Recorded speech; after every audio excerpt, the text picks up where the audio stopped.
সুপ্রভাত, নমস্কার জানিয়ে আজকে আবার একটা নতুন দিন শুরু করলাম। নতুন দিনে নতুন সকালে তোমাদের সামনে আবার একটা সুন্দর নতুন ব্লগ নিয়ে চলে আসলাম। আমার ঘরে বাইরে লাইফস্টাইলে তোমাদের সবাইকে স্বাগত জানাচ্ছি। তোমরা এসো, দেখো সারাদিন আমি কি করছি। আশা করছি তোমরা নিশ্চয়ই ভীষণ ভালো আছো, আর আমিও ভীষণ ভালো আছি। আজকে সকালবেলায় ছাদ দিয়ে গিয়েছিলাম, ছাদ থেকেই ভিডিওটা করে নিয়ে এসেছি। খুব সুন্দর লাগছে আকাশটা দেখতে পরিষ্কার। তারপর ঘরে চলে আসলাম। আর সকাল থেকে যে কাজগুলো করেছিলাম সেগুলো আগের ব্লগে দিয়ে দিয়েছি। আর পরে এখন আমি যাচ্ছি দক্ষিণেশ্বর, আর সেখান থেকে কোথায় কি করছি সেগুলো দেখতে থাকো। আর কি কেনাকাটা করলাম, যা করলাম সবই তোমাদের সঙ্গে এই ব্লগে আমি শেয়ার করেছি, দেখতে থাকো। এখন যাচ্ছি দক্ষিণেশ্বর, সেখান থেকে কোথায় কোথায় যাব, কি করব সব তোমাদের সঙ্গে শেয়ার করব। তো দক্ষিণেশ্বরে স্নান করার ইচ্ছা আছে, দেখি কত দূর কি হচ্ছে, তোমরা দেখতেই পাবে, দেখতে থাকো। এই যে দক্ষিণেশ্বরে চলে আসলাম, কিন্তু দুঃখের বিষয় 3টে বাজেনি। আমরা ভেবেছিলাম যে একটু আগে যাব, তাহলে বন্ধ হয়ে যায়, তার আগে পৌঁছবো, কিন্তু যেতে পারলাম না। তো এটা 3টে পর্যন্ত বন্ধ থাকে, মানে 12:30 থেকে 3টে পর্যন্ত বন্ধ থাকে, এরকম একটা কিছু হবে। তা 3টে বাজলো, তারপরে খুললো। তো যেহেতু গেটটা বন্ধ ছিল, মানে বেশিক্ষণ দাঁড়াতে হয়নি, আমরা 2:45 গিয়ে পৌঁছেছি, দিয়ে 15 মিনিট মতন দাঁড়িয়েছিলাম। তারপরে যে যতক্ষণ দাঁড়িয়েছিলাম তখন বাইরে স্কাইওয়াকটা সামনেটা একটুখানি ভিডিও করছিলাম আর কি করব, কিছু তো একটা করতে হবে। চুপচাপ দাঁড়িয়ে আছি, ভালো লাগছে না। আর সেরকম যে খুব একটা ভিড় সেটা নেই, দুপুরবেলা খুব একটা ভিড় নেই। গেটটা খোলার পর ভেতরে যাব, কিন্তু স্নান করতে পারবো কি না আমি জানি না বলতে গিয়েছিলাম, মানে স্নান করতে পারিনি, স্নান করতে পারিনি, কারণ এতটাই মানে পরিস্থিতি খারাপ ছিল, স্নান করা যায়নি। আর নেমে স্নান আমি করতে পারবো না, যেটা দেখলাম, আমাকে ওপর থেকেই জল তুলে স্নান করতে হবে, কারণ ডুব দিয়ে স্নান করার মতন পরিস্থিতি আমার ক্ষেত্রে ঘটবে না, আর আমি পারবও না ওইভাবে করতে। সেই কারণে জল তুলেই স্নান করব। আর ছাড়ার যে ঘরটা দেখে আসলাম, সেই ঘরে প্রচণ্ড ভিড়, সেখানে গিয়ে ছাড়াও সম্ভব না, সেই জন্য আমি পারলাম না করতে। মাথায় জল দিয়ে নিচে নেমে মাথায় জল দিয়ে চলে আসলাম, যে সব কিছু মিটে গেলে তারপরে গিয়ে স্নান করে আসবো, এরকম ভেবে আসলাম। তবে এখানে জলে নেমে স্নান করার মতন ক্ষমতা আমার নেই, অতটা সাহস আমার নেই। আগে হলে, ছোটোবেলা হলে হয়তো পারতাম, কিন্তু তবে সাঁতার কাটতে জানি, এপার ওপার করেওছি, কিন্তু এখন সেই সাহসটা আমার নেই। তা এরপর দক্ষিণেশ্বর থেকে বেরিয়ে আমরা চলে গেলাম, দক্ষিণেশ্বর থেকে মেট্রোতে উঠলাম। মেট্রোতে উঠে এসপ্ল্যানেড চলে গেলাম। এসপ্ল্যানেডে গিয়ে সেখান থেকে নিউ মার্কেট, এসপ্ল্যানেডে নামলাম। তাহলে তাড়াতাড়ি হলো আর কি যাওয়াটা, নাহলে বাসে গেলে অনেক দেরি হতো। তো এখান থেকে গিয়ে নামলাম, নেমে তারপরে এসপ্ল্যানেডে নেমে সেখান থেকে নিউ মার্কেটে গেলাম। আমি গিয়েছিলাম কয়েকটা জিনিস কিনতে, আর সেখানে আমি তোমাদের বলে দিই, নিউ মার্কেটে যাব আমি দি রয়্যাল স্টোরে। আর রয়্যাল স্টোরটা কিভাবে যাচ্ছি দেখো, এখানে এসপ্ল্যানেডে নেমে 5 নম্বর গেট দিয়ে আমরা বেরিয়েছি। 5 নম্বর গেট দিয়ে বেরিয়ে আমরা পিয়ারলেস হোটেলের পাশ দিয়ে গিয়ে কলকাতা কর্পোরেশন থাকলো, সেখান থেকে আমরা মানে বেঁকে গেলাম নিউ মার্কেটের দিকে, সিম পার্ক মলের দিকে। সোজা গিয়ে একদম সিম পার্ক মল, ঠিক তার মানে মেন রোড থেকে গিয়ে তারপরে যে কলকাতা কর্পোরেশন, এটা থাকলো সামনে। আমরা চলে গেলাম, গিয়ে সিম পার্ক মল যেদিকে, ঠিক সেদিকে গেলাম। দেখো ডান দিকে বেঁকবো, তারপরে আমরা ওখান থেকে ওর পাশ দিয়ে গিয়ে একদম সিম পার্ক মলের সামনে গিয়ে উঠলাম। ওখানে উঠে যে ফোন নাম্বারটা আমি পরে দিয়ে দিচ্ছি, সেই ফোন নাম্বারে ফোন করলে ওরা ডিরেকশানটা বলে দেবে। একদম মলের পাশে যে গেট নাম্বার 1, সেই গেট নাম্বার 1 দিয়ে আমরা ভেতরে চলে গেলাম। ভেতরে গিয়ে খুব অল্প কয়েকটা দোকান পরে, দোকানটা খুব ভেতরে যাওয়ার কোনো দরকার নেই, আমরা অনেকটা ভেতরে চলে গিয়েছিলাম। তারপরে ফোন করলাম ওদের, তো ওনারা লোক পাঠিয়ে দিয়ে আমাদের নিয়ে গেল আর কি। মানে অসুবিধা হয়নি, যেহেতু লোক পাঠিয়ে দিয়েছিল নিয়ে যাওয়ার জন্য, সেই জন্য কোনো অসুবিধা হয়নি। আর উল্টো দিকে দেখবে বাটা, খাদিম, এই সমস্ত দোকানগুলো আছে, যেগুলো চেনো, যারা নিউ মার্কেটে যাও তারা অবশ্যই চেনো। আমাকে নতুন করে ঠিকানা বলে দেওয়ার কোনো দরকার নেই। তবে দোকানের ঠিকানাটা দ্য রয়্যাল স্টোর দোকানটার নাম, আর ফোন নাম্বার তো আমি দিয়েই দিয়েছি, ইয়েতে ফোন নাম্বার ঠিকানা সব দিয়ে দিয়েছি। গেট নাম্বার 1 2425A,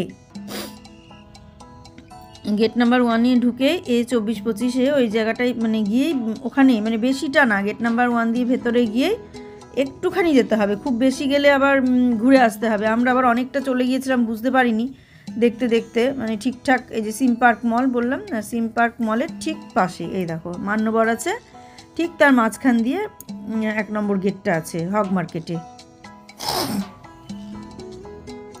এই যে সিম পার্ক মলের উল্টো দিকে খাদিম বাটা এটা আছে রাস্তার অপোজিটে। ঠিকানাটা খুব ভালো করেই আমি বলে দিয়েছি, অবশ্যই তোমরা বুঝতে পারবে। আর ওই স্টোরটাতে একদম মানে জেনুইন জিনিস পাওয়া যায় বলেই আমি ওখানে মেকআপগুলো নিলাম। আর আশেপাশে যে দোকানগুলো সেগুলো থেকেও তোমরা নিতে পারো, ওগুলোও বেশ বড় বড় দেখলাম, তবে আমি কখনো নিইনি, আর এটাও আমি কখনো নিইনি। তবে এটা আমি অনেকের মুখে শুনলাম যে এটা সঠিক আর কি, এখানে কোনো 2 নম্বরই কিছু নেই, সেই কারণে এখানে আমি গেলাম। গেট নাম্বার 1-এ গিয়েছিলাম। এই দেখো এখান দিয়ে ভেতরে গিয়ে তোমরা বেশি দূর যাবে না, আমি অনেকটা চলে গিয়েছিলাম বলে আমাকে আবার ঘুরে আসতে হয়েছিল এই জায়গাটাতে। এই যে অনেকটা চলে গিয়েছিলাম, অতটা যাওয়ার কোনো দরকার নেই, আবার ঘুরে আমাকে এদিকেই আসতে হবে। দাঁড়াও দেখবে, আবার ঘুরে এদিকে চলে আসবো। ওই জায়গাটায় দাঁড়িয়ে, ওই ছাতার মতো জায়গাটায় দাঁড়িয়ে আমি পুরোটা ভিডিও করেছি, কিন্তু অত দূর যাওয়ার কোনো দরকার নেই, তার অনেকটা আগেই দোকানটা। ওই ভেতরে ঢুকেই ফোনটা করতে হবে, বেশি ভেতরে যাওয়ার কোনো দরকার নেই। তারপর এই যে একজন আসবে, দেখো ফোন করলাম, এই যে উনি এই যে ডাকছেন আমাদের, এই যে উনি ডেকে নিয়ে গেলেন, নিয়ে গিয়ে আমাদের নিয়ে যাচ্ছে ভেতর দিকে। অনেকটা চলে এসেছিলাম, সেই জন্য আমাদের অনেকটা আবার ঘুরে যেতে হলো, বুঝতে পারিনি, ভেবেছিলাম যে বেশ খানিকটা যেতে হবে, তারপরে দেখছি না একদম কাছে, ইয়েতে আছে আর কি 2425 শপ নাম্বার। সেখানে গিয়ে এবার দেখো, এবার এই যে ইয়েটা দি রয়্যাল স্টোর ওপরে লেখাই আছে, এখান থেকে আমি সমস্ত কিছু কেনাকাটা করেছি। আর একটা জিনিস শুধু কিনিনি, যেটা কিনেছি, এই যে উনি বারবার পেছনে তাকাচ্ছে দেখো। তো চলো কী কী কিনেছি তোমাদের দেখিয়ে দিই, এবার দেখতে থাকো। এই অনেকটা চলে গিয়েছিলাম, তখন পেছন পেছন চলে আসলাম, দেখতে থাকো কী কী কিনেছি।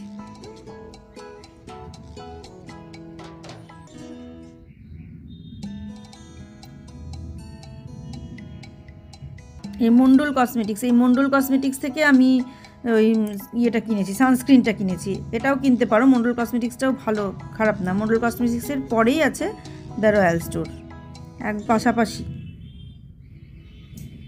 তোমরা দেখলে আমি মানে নিউ মার্কেট গিয়েছিলাম, দক্ষিণেশ্বর গিয়েছিলাম, এগুলো তো সব দেখতেই পেলে। আর নিউ মার্কেটে গিয়ে কি কি কিনলাম সেটা তোমাদের সঙ্গে শেয়ার করে দিই। এটা মানে রাত্রিবেলায় তোমাদের সঙ্গে শেয়ার করা হয়নি, সেই জন্যে সকালে আমি বসে পড়লাম এগুলো শেয়ার করতে।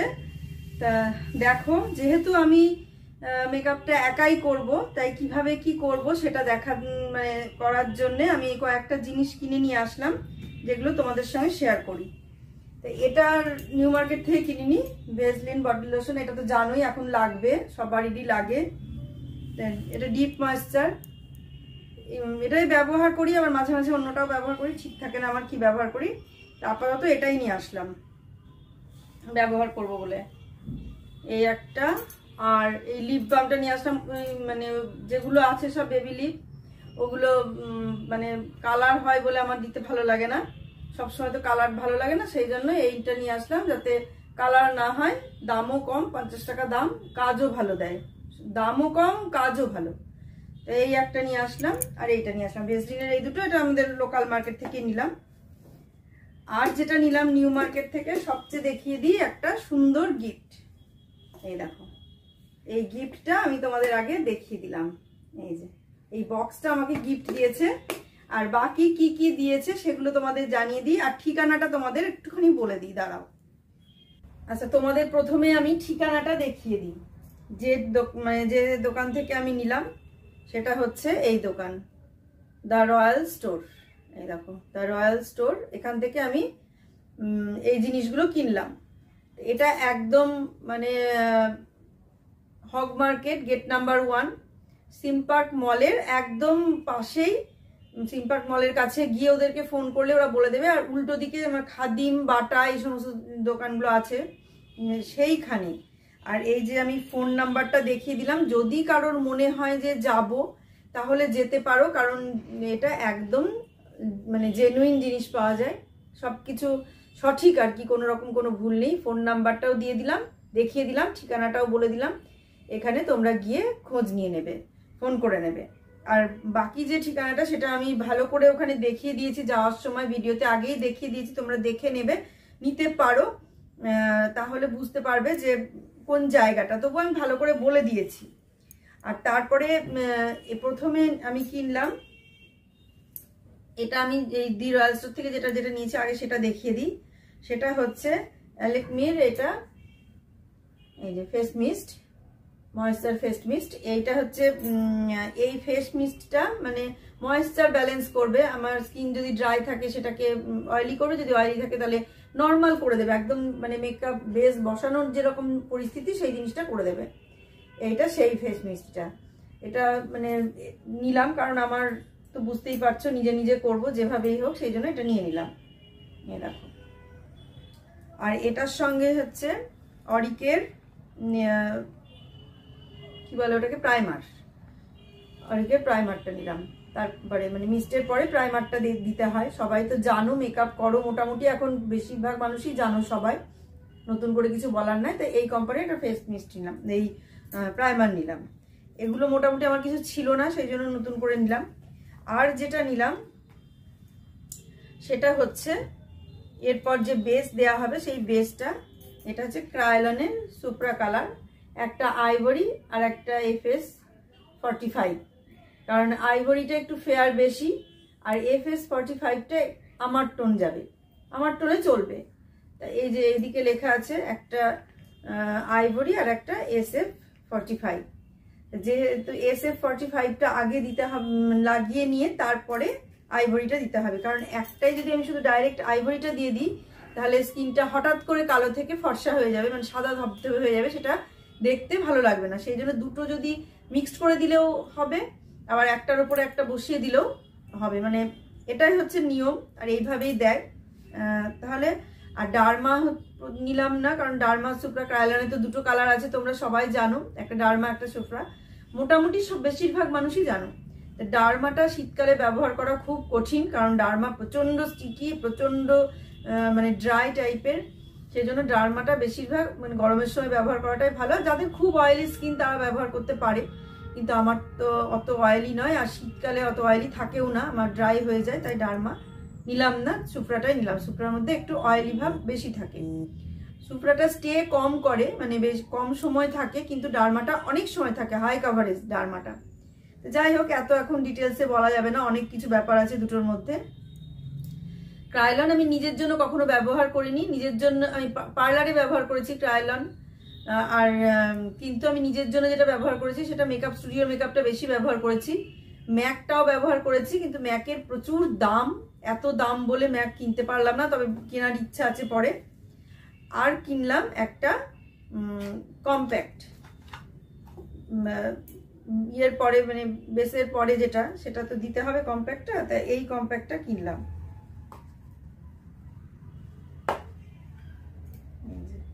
এটাও ক্রায়োলনেরই কম্প্যাক্ট, এটা দুটোতেই যাবে, আইভরিতেও যাবে, SF 45এও যাবে, মানে দুটোতেই যাবে বলে আমি একটা নিলাম, একটু বেশি ফেয়ার যেটা সেইটা নিলাম, যাতে দুটোর উপরে চলে যায়। তা এই হচ্ছে এই কটা জিনিস নিলাম। এটাও ক্রায়োলনেরই। এগুলোর দাম কত কি নিয়েছে আমি সেটা আর আলাদা আলাদা করে বলছি না, কারণ দামগুলো ডিসকাউন্ট দিয়েছে 10%। আর কি হিসেবে নিয়েছে, এক এক সময় তো এক এক রকম দাম হয়। আমি আজকে এক দাম বলবো, তোমরা গিয়ে দেখলে দামটা বেড়ে গেছে, তখন হয়তো আমাকে পরে বলবে দিদি তুমি এই দাম বললে, বা দোকানে গিয়েও বলতে পারো যে এই দামে শুনলাম কিন্তু সেই দাম আপনারা নিচ্ছেন না। সেই কারণে ওটা দামটা আমি এখন বলছি না, তবে 10% ডিসকাউন্ট দিয়েছে, যেটা তোমাদেরও দেবে, এটা আমি বলে দিলাম। আর নিলাম একটা কালার বারের কাজল পেন্সিল। এই কাজল পেন্সিলটা নিয়ে আমার একটু সন্দেহ আছে, যদি আমি এর মধ্যে যাই তাহলে কাজল পেন্সিলটা আমার চেঞ্জ করার ইচ্ছা আছে। আর যদি না যায় তাহলে আর বিয়ের আগে চেঞ্জ হবে না, এটাই ব্যবহার করতে হবে। কারণ এটা মানে ছুলতে হয়, দেখছি পরে এসে দেখলাম যে ছুলতে হয়, ছুলে ব্যবহার করতে হয়। কিন্তু ওরা বললো ভীষণ ভালো। আমি কালার বারের কাজল পেন্সিল কোনোদিন ব্যবহার করিনি, ল্যাকমিরটা ব্যবহার করেছি, কিন্তু ল্যাকমির কাজল পেন্সিল এতটাই শক্ত ওটা যে চোখে আমি দিতে পারি না, জলে খুব চোখে লাগে, সেই জন্য এটা এবার নিলাম। তা এটাতে কি হয় সেটা দেখি। এটা বলছে খুব নরম, আর পেছন দিকে যেটা আছে সেটা তো আমার কোনো মতেই লাগবে না। আমি কোনোদিনই অত মানে মোটা করে স্মাচ করি না বা স্মোকি আইটাই কিছুই করি না, কাজে এটা আমার সেভাবে লাগবে না, এটা থেকেই যাবে। আর এগুলো খুব বেশি থাকে না, দেখে মনে হয় অনেকটা থাকে, কিন্তু না, একদম এইটুকু মতো থাকে। আর আমার যা ব্যবহার, আমি তো দুদিন অন্তর অন্তর মানে কবে ব্যবহার করব তার ঠিক নাই, 9 মাসে 6 মাসে একদিন ব্যবহার করি, তাতে শুকিয়ে যায়, থাকে না এগুলো। সেই কারণে একটু মনে হচ্ছে যে আর একটু ছোট বা অন্য কিছু টাইপের নিলে ভালো হতো। তা যদি যেতে পারি তাহলে এটা আমার একটু চেঞ্জ করার ইচ্ছা আছে, আর যদি না যেতে পারি তাহলে চেঞ্জ করবো না, এটা নাকি ভালো তাই বলছে। আচ্ছা, এই কটা নিলাম একটা মানে ওই দি রয়্যাল স্টোর থেকে। আর একটা নিলাম সানস্ক্রিন লোটাসের আলট্রা RX সানস্ক্রিন, এই যে আলট্রা RX সানস্ক্রিন, এটা পাশের সব থেকে নিলাম, কারণ এগুলো SF 60 আছে এটা, আর এটা নতুন এসেছে, তাই এইটা নিলাম। এটা একটুখানি অয়েলি হবে, অয়েলি মানে বললো যে সিরাম বেস, মানে সিরাম আছে এতে আর কি, সেই জন্য একটু অয়েলি হবে। যেটা সেটা দিয়ে আমাকে টেস্টার দিয়ে টেস্ট করে দেখিয়ে দিল। এই দেখো একদম অয়েলি, এরকম ভাবে। দাঁড়াও একটুখানি দেখিয়ে দিই তোমাদের। এই দেখো একদম ক্রিম টাইপের, মানে খসখস করছে না। অন্যান্য সানস্ক্রিনগুলো দিলে যেমন খসখস করে, এটা দেখো কেমন অয়েলি, চকচক করছে। তা আমার একটু অয়েলি টাইপের জিনিসই বেশি পছন্দ হয়, মানে ড্রাই জিনিসগুলো আমার খুব একটা পছন্দ হয় না, যেগুলো ম্যাট সেগুলো আমার পছন্দ হয় না। তা এটা মানে সিরাম আছে এর মধ্যে, আলট্রা এক্স সিরাম, এই যে আলট্রা এক্স সানস্ক্রিন, এটা সিরাম বেস, এই জন্য এটা নিলাম। তা এই কটা জিনিস কেনাকাটা হলো আমার, দেখলে এখান থেকে আর কি, মানে নিউ মার্কেট থেকে যা কেনার মোটামুটি কেনা হয়ে গেল। ভবিষ্যতে ম্যাকের কেনার ইচ্ছা আছে, কিন্তু ম্যাকের যা দাম দেখলাম, সামান্য একটা কম্প্যাক্ট কিনতে গেলাম তারই দাম বলছে 3000 টাকা। তা 3000 টাকা দিয়ে কম্প্যাক্ট কেনার মতো, 3000 টাকা দিয়ে কম্প্যাক্ট কেনার মতো ইচ্ছে আমার এই মুহূর্তে নেই, কারণ এই মুহূর্তে আমার পরিস্থিতি নেই, তাই এগুলো নিলাম। এগুলো হচ্ছে মেকআপের জিনিস, তোমাদের দেখিয়ে দিলাম। এবার আমি তোমাদের যেটা দেখাবো সেগুলো হচ্ছে আমার শাড়ি। যে শাড়িগুলো আমি নিয়ে এসেছি ফলস পার পিকো করে, সেই শাড়িগুলো আগে তোমাদের দেখিয়ে দিই। তার মধ্যে একটা শাড়ি তোমরা দেখেছো, সেই শাড়িটা তবু আর একবার দেখাচ্ছি, যেহেতু ফলস পার পিকো করে নিয়ে আসলাম। এই যে বালুপুরম, এটা পুজোর সময় কিনেছিলাম, দেখলে এই যে এটা পার, এটা আঁচল, এটা ফলস পার আর পিকো করিয়ে নিয়ে আসলাম। এই যে আঁচলটা দেখেছো তোমরা এই শাড়িটা আগে, সেই জন্য আর খুললাম না। এটা একটা কোনো সময় পরে নেব শাড়িটা, এই।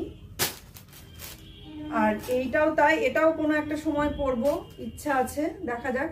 মানে 25 তারিখে যাওয়ার কথা আছে, 25 তারিখে যদি পরি তাহলে এটা পরে চলে যাব। এগুলো সব ব্লাউজ তৈরি করতে দেওয়া আছে, এই শাড়িটারও ব্লাউজ তৈরি করতে দেওয়া আছে। তা এগুলো ব্লাউজ নিয়ে আসবো, নিয়ে এসে ব্লাউজগুলো দেখিয়ে দেবো। আর আমি প্লেন, মানে কোনো আলাদা ডিজাইনের ব্লাউজ তৈরি করিনি, একদম প্লেন। আর এই শাড়িটাও কোনো একটা দিন বিয়েতেই পরবো। এটা হচ্ছে মেঘাদের বাড়ি থেকে আমাকে দিয়েছে পুজোতে, সেই শাড়িটা। এই যে তোমরা হয়তো ভাবছো যে সবই দিদির এই কালার, সবই লালচে টাইপের কালার। হ্যাঁ গো, আমি এই কালারগুলো খুব বেশি পছন্দ করি, সেই কারণে এই কালারগুলোই কিনি। আচ্ছা, আর যেটা দেখাচ্ছিলাম, দেখিয়ে দিই তোমাদের কয়েকটা শাড়ি যেগুলো যে সময় পরবো।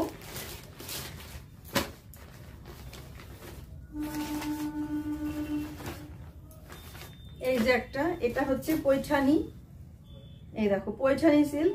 পৈঠানির হচ্ছে বিশেষত্ব যেটা, সেটা হচ্ছে ময়ূর। পাড় অনেক রকম ডিজাইনের হয়, কিন্তু এই ময়ূরটা থাকবে, পাড়ে বলো আঁচলে বলো, ময়ূর একটা কোনো জায়গায় থাকবে। কিন্তু সিল্কগুলো তো সব সাউথেরই সিল্ক, তার সঙ্গে এক একটা এক এক রকম কাজ। পৈঠানির যেটা ব্যাপার সেটা হচ্ছে এই ময়ূরটা থাকে। তা এই পৈঠানিটা আমি অনেকদিন আগে কিনেছি, এটা আজকের না, চার পাঁচ বছর হয়ে গেল। হ্যাঁ 4 বছর, যখন পৈঠানিগুলো নতুন উঠেছে সেই সময়কার পৈঠানি এগুলো আমার। কিন্তু মানে বুবাইয়ের বিয়েতে ভাঙবো ভাবলাম, সেটাও ভাঙা হলো না, কারণ এখানে আসার পর থেকে আর আমাদের কোনো বিয়ে অনুষ্ঠান কিচ্ছু নেই। সেই জন্য শাড়িগুলো কোথায় পরবো, পুজোর সময় তো পরাও হয় না। তাই এটা ইচ্ছা আছে, যেদিন আইব্রো ভাত মিষ্টুর 26 তারিখে আইব্রো ভাতের দিন এই শাড়িটা আমি পরবো, এটা আমার ইচ্ছা আছে। আচ্ছা, আর আইব্রো ভাতের পরে তারপরের দিনের শাড়িটা দেখায়। এই যে যেটা পরবো 27 তারিখে, মানে বিয়ের দিন সকালে, বিয়ের দিন সকালবেলায় এই পৈঠানি, এটাও একটা পৈঠানি। তোমরা ভাবছো যে কত পৈঠানি, এই যে এটাও পৈঠানি। দেখো এর বিশেষত্ব বললাম না, ময়ূর, এই দেখো ময়ূর। এটাও মানে পৈঠানি, কিন্তু এটা একটু অন্যরকম পাড়ের ডিজাইনটা, দু রকম ডিজাইন। এটাও ডুয়েল টোনের শাড়ি, এটাও ডুয়েল টোনের শাড়ি। তা এই শাড়িটা অরেঞ্জের সঙ্গে রানী কালার, এটাও আমি পরবো ইয়ের দিন, এটা পরবো বিয়ের দিন সকালবেলা জল সাজতে যাওয়া আছে, সেই সময় এই শাড়িটা পরে নেবো। হলুদ শাড়ি বুবাইয়ের বিয়েতে পরেছিলাম, তো এবার আর হলুদ পরবো না, এবার রানী পরবো ইচ্ছা আছে। দিনের বেলায় এই রানী কালারটা পরে নেবো। এগুলোর ব্লাউজ তৈরি করা হয়েছিল না, সবই এগুলো এরকম 3-4 বছর আগেকার শাড়ি, কিন্তু একটারও ব্লাউজ তৈরি হয়েছিল না। এই যে দেখেছো তো কেমন লাগছে শাড়িটা, এটা বিয়ের দিন পরবো। ব্লাউজগুলো নিয়ে আসার পর তোমাদের দেখিয়ে দেবো। আচ্ছা, এই শাড়িটা কবে পরবো সেটা আমি জানি না, মানে এই শাড়িটাও নতুন আমার, এই শাড়িটাও আমি কখনো ভাঙিনি। এই যে এটা হচ্ছে দাক্ষিণাত্যী শাড়ি, এটা আমি ভাঙিনি কখনো। এটা কোনোদিন পরতে পারি, সেটা এখনো ঠিকঠাক গ্যারান্টি নাই কবে পরবো। যদি এটাও নতুন শাড়ি, কিন্তু এটাও ভাঙা হয়নি। যদি সময় একদিন হয় তবেই এটা ভাঙবো, আর যদি না হয় তাহলে আর ভাঙবো না। এটাও দেখিয়ে দিলাম।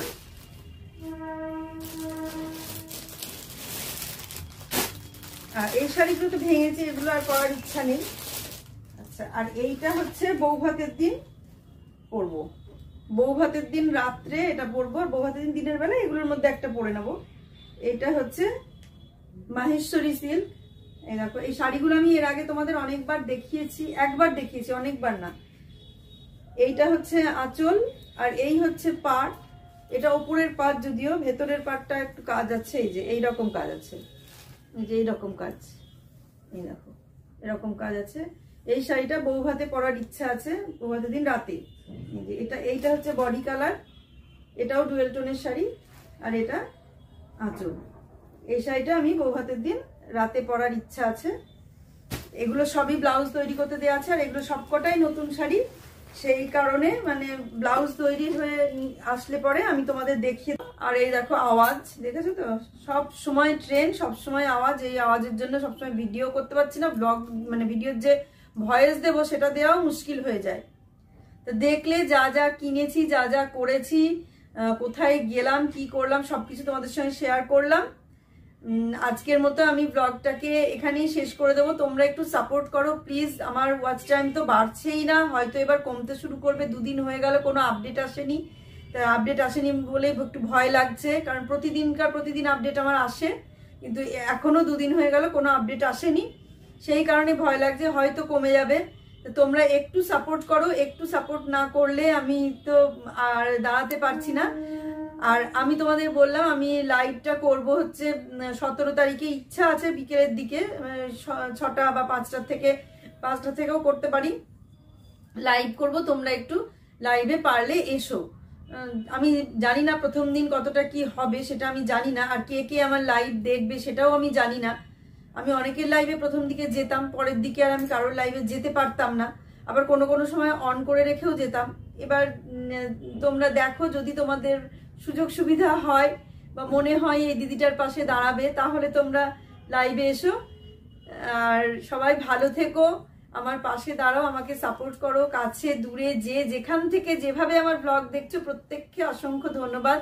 সবাই ভালো থেকো, সুস্থ থেকো, সাবধানে থেকো, আর সামনের দিন একটা সুন্দর নতুন ব্লগ দেখার অপেক্ষায় থাকো। আজকে আসছি তাহলে।